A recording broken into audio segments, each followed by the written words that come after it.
Maharashtra bulletin, आपला महाराष्ट्र, आपली बातमी. अंधश्रद्धेच्या नावाखाली वासनेचा बाजार मांडणारा आणि कोट्यावधी रुपयांचा काळा पैसा पांढरा करणारा स्वयंघोषित भोंदू अशोक खरात याच्या पापाचा घडा अखेर भरलाय. ईडी म्हणजेच अंमलबजावणी संचालनालयाने भोंदू अशोक खरातला थेट नाशिक मध्यवर्ती कारागृहातून ताब्यात घेतलंय. कायदेशीर सोपस्कार पूर्ण होताच ईडीचे पथक खरातला घेऊन मुंबईच्या दिशेने रवाना झालंय. भोंदू अशोक खरातच्या पाठीवर नेमका कुणाचा वरदस्त होता? एकाच दिवसात 60 बँक खाती उघडण्यामागे कोणती मोठी टोळी सक्रिय होती?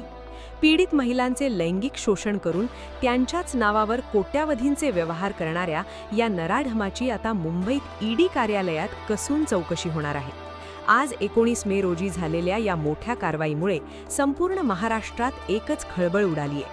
ईडीच्या या आक्रमक पावलामुळे या प्रकरणातील राजकीय आणि सामाजिक क्षेत्रातील अनेक बडे मासे आणि धक्कादायक खुलासे समोर येण्याची शक्यता वर्तवली जातीये. भोंदू अशोक खरातला ईडीकडून अटक. 70 कोटींच्या मनी लॉन्ड्रिंगचा हिशोब आता मुंबईत होणार. 60 बँक खात्यांचं रहस्य उलगडणार. वासनांध अशोक खरातचे थेट मुंबई कनेक्शन पाहत रहा महाराष्ट्र बुलेटिनचे सर्वात वेगवान अपडेट्स. महाराष्ट्र बुलेटिनसाठी सयाजी पवार, नाशिक. महाराष्ट्र बुलेटिन, आपला महाराष्ट्र, आपली बातमी.